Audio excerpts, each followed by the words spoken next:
Here is Colorverse Desert Storm, a yellow ink. Let's jump straight to the end with my opinion on this ink. The paper I'm using here is a Maruman Mnemosyne Notebook. I think people just skip yellow inks expecting to be disappointed. But when it's a golden yellow like this one, they're missing out. Now, there is tone variation by nib, and if you choose the wrong pen, you are going to be disappointed. It does shade well, and it does it frequently. On non-fountain pen friendly paper, it can give that disappointing feeling you might expect from a yellow. But this is a beautiful second color on the page to accent your notes and not overpower the main color on that page. Certainly, this is a great yellow that was a ton of fun to use. All of the writing samples are done with a Platinum 3776 with a soft fine nib that writes rather dry, a Hero 7035 with a fine nib that writes wet, a Visconti Van Gogh with a medium nib and an average flow, a Lamy All-Star with a broad nib that writes average. The pen for today is a Parker Jotter. Now that we know my opinion on this ink, let's see how I got there with the first writing sample done on Clairfontaine. Looking at the soft fine nib, we get the lightest tone that we're going to get. We do see that there's some occasional flow issues that happen with it being a drier pen. It doesn't feather, doesn't spread.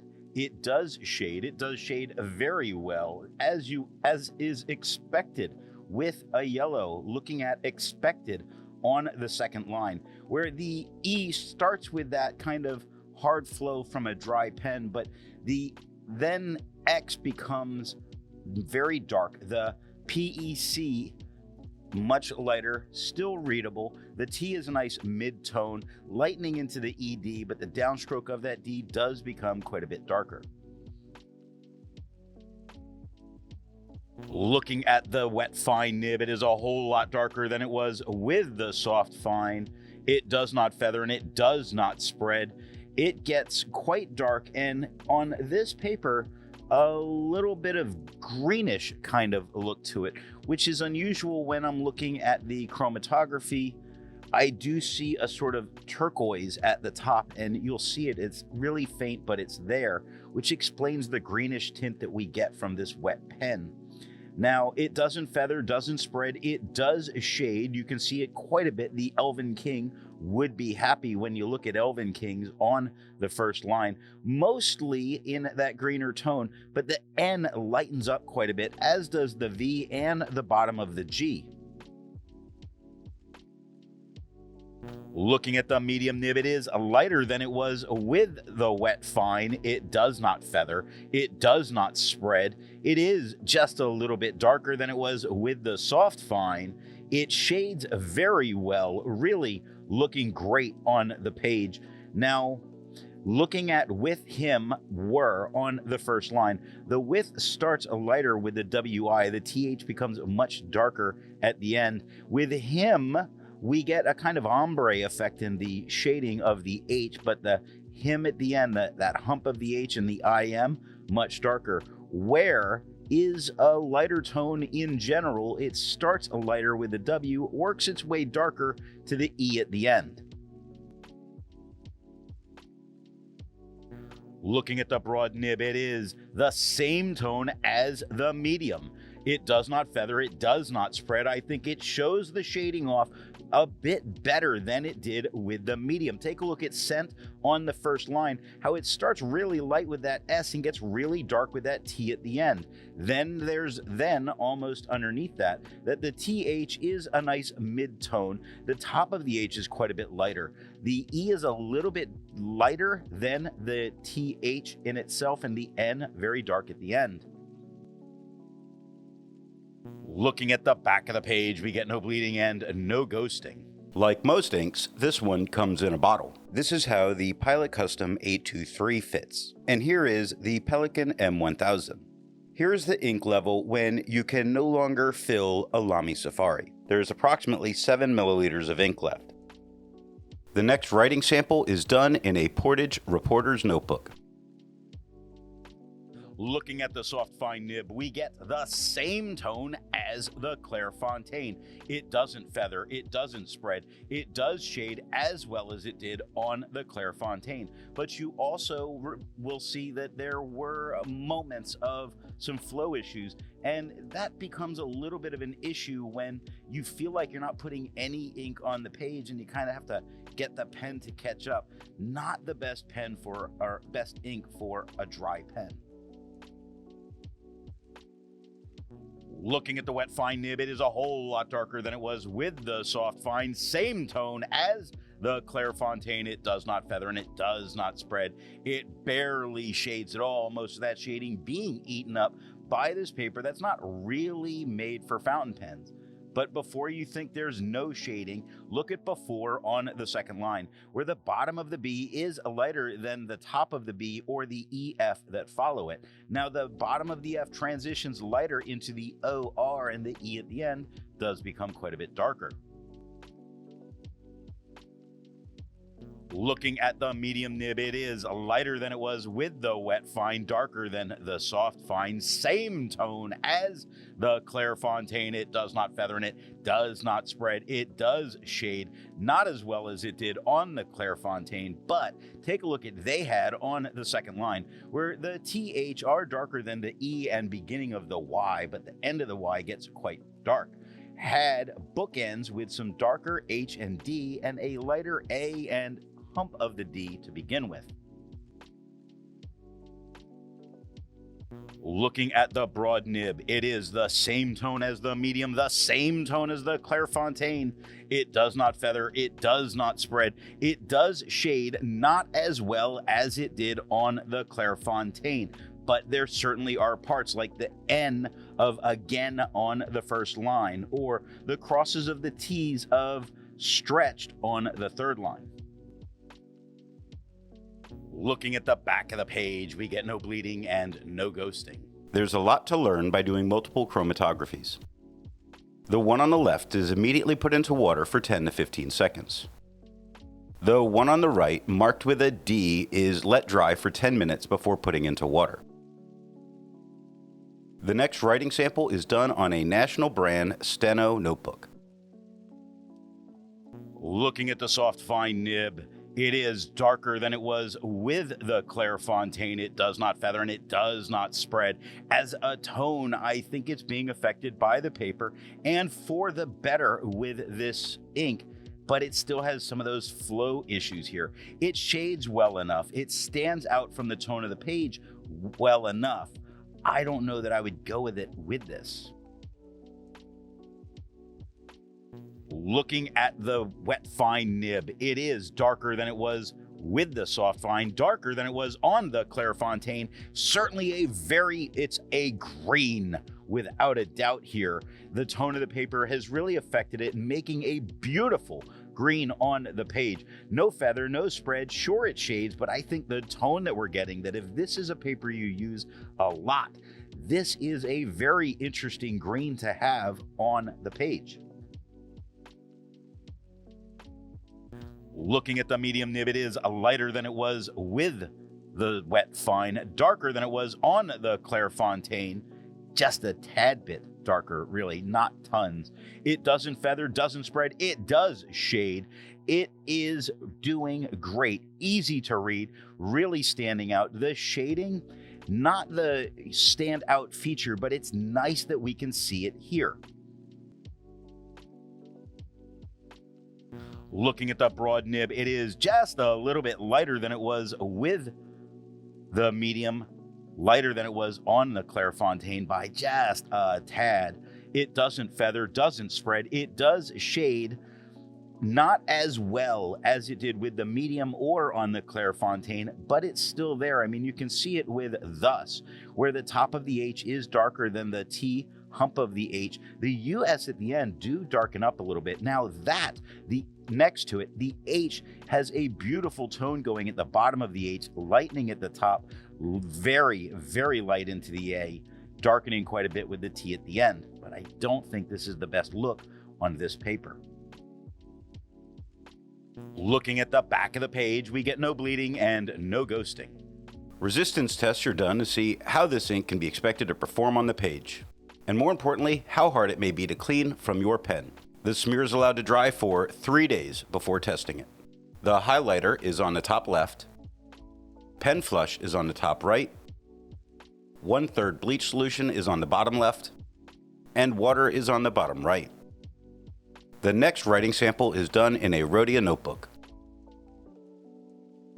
Looking at the soft fine nib, it is the same tone as the Clairfontaine. It does not feather and it does not spread. It shades just as well as it did on the Clairfontaine. However, we're looking at this to see it on the quad rule and it gets lost. Being as light as it is, this would not be a great second color to use on this paper if it is in quad rule. Looking at the wet fine nib, it is a whole lot darker than it was with the soft fine. Same tone as the Clairfontaine, still giving us that green that little bit of turquoise kind of brings in, really shows it off with a wet pen. No feather, no spread, shades just as well as on the Clairfontaine. Really does stand out very well against the quad rule here, making this a winner if quad rule is what you like using. Looking at the medium nib, it is lighter than it was with the wet fine. Same tone as the Clairfontaine. It does not feather and it does not spread. It does shade just as well as it did on the Clairfontaine. Take a look at south on the second line, where the top of the S is quite a bit lighter than the bottom of the S. Now it holds that nice mid-tone from the S, O, U into the T, but the H at the end gets to be much darker. Looking at the broad nib, it is the same tone as the medium, the same tone as the Clairfontaine.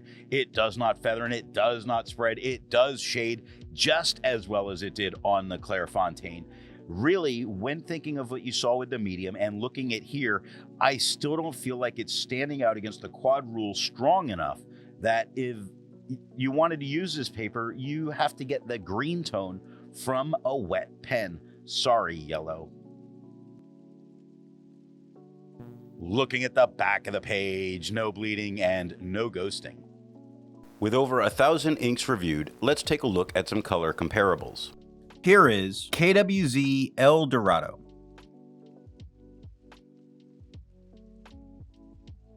Here is Montagrappa Harry Potter Hufflepuff.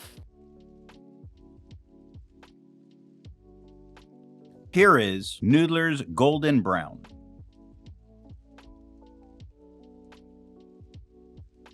Here is Pelikan Edelstein Golden Barrel. The next writing sample is done in a composition lab notebook. Looking at the soft fine nib, it is lighter and flatter than it was on the Clairfontaine. Really very disappointing here. If somebody wants to be disappointed with a yellow ink, this is kind of the place to go because it's harder to read. Now it doesn't feather, doesn't spread, it does shade, and it does not stand out from that quad rule. Looking at the wet fine nib, it is darker than it was with the soft fine, lighter than it was on the Clairfontaine. It does not feather, it does not spread. It does have moments of shading, not huge, not a big deal. Really, it's even as it's barely this side of separating itself from the background. I don't think this is a good ink for quad rule at all, and certainly not this paper. Looking at the medium nib, it is lighter than it was with the wet fine, lighter than it was on the Clairfontaine. It doesn't feather, doesn't spread, it does shade. It is a disappointing yellow to look at here, which is funny because I know I said that this is good, but when you choose the wrong pen and the wrong paper to combine it with, you get disappointment, and that's what we have.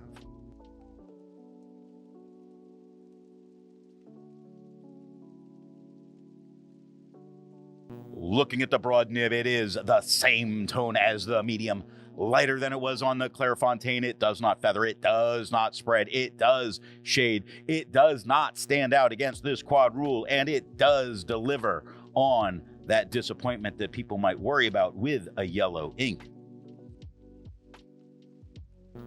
Looking at the back of the page, we get no bleeding and no ghosting. While it's nice to see ink in the same color family, I prefer to see ink to complement the color on the page. Here is Diamine 150th Anniversary Blue Velvet. Here is Private Reserve Vampire Red. Here is Ackerman Dutch Masters No. 8. Here is Noodler's Whaleman Sepia. The last writing sample is done on 20-pound copy paper. Looking at the soft fine nib, it is darker than it was with the Clairfontaine. It does feather, it does spread, it does have some shading. It does work better here than it did on the premium papers with the drier pen, as if this paper, acting like a sponge, is pulling some of that ink out of it. You could use it. I don't know that people would be happy with you using it though. Looking at the wet fine nib, it is a whole lot darker than it was with the soft fine, darker than it was on the Clairfontaine. It does feather like a woolly mammoth covered in feathers. A feathery mammoth. A feather monster. A monster that ate a bunch of birds and is burping feathers. It spreads. I wouldn't use it. Nope. Looking at the medium nib, it is lighter than it was with the wet fine. Lighter-ish than it was on the Clairfontaine.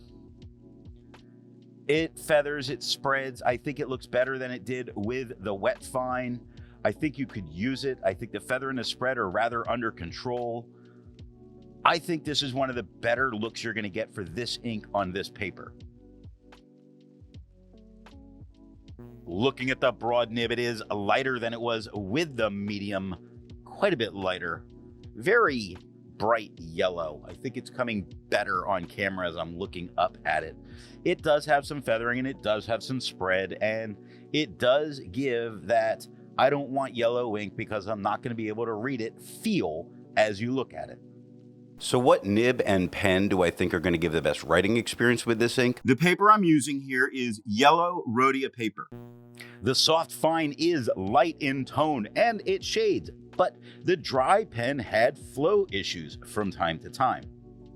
The wet fine gave a beautiful green with some decent shading. Now the medium is lighter in its darkness than the wet fine, but darker than the soft fine, and it beautifully shades. Now the broad is the same tone as the medium, but shades even better. So you've seen the dry writing jotter that I'm using have some flow issues. So I would really avoid the flow, the dry pen, but a slightly wet pen, slightly just on the wet side of a medium flow for a medium or fine nib, I think is going to give you that beautiful golden yellow with very nice shading. So I just think that's the way to go. Just slightly wet. I hope you got something out of this video, and thanks for watching. I want to let you know that the best way you can support this or any channel is to let retailers know where you heard of something if you go to buy.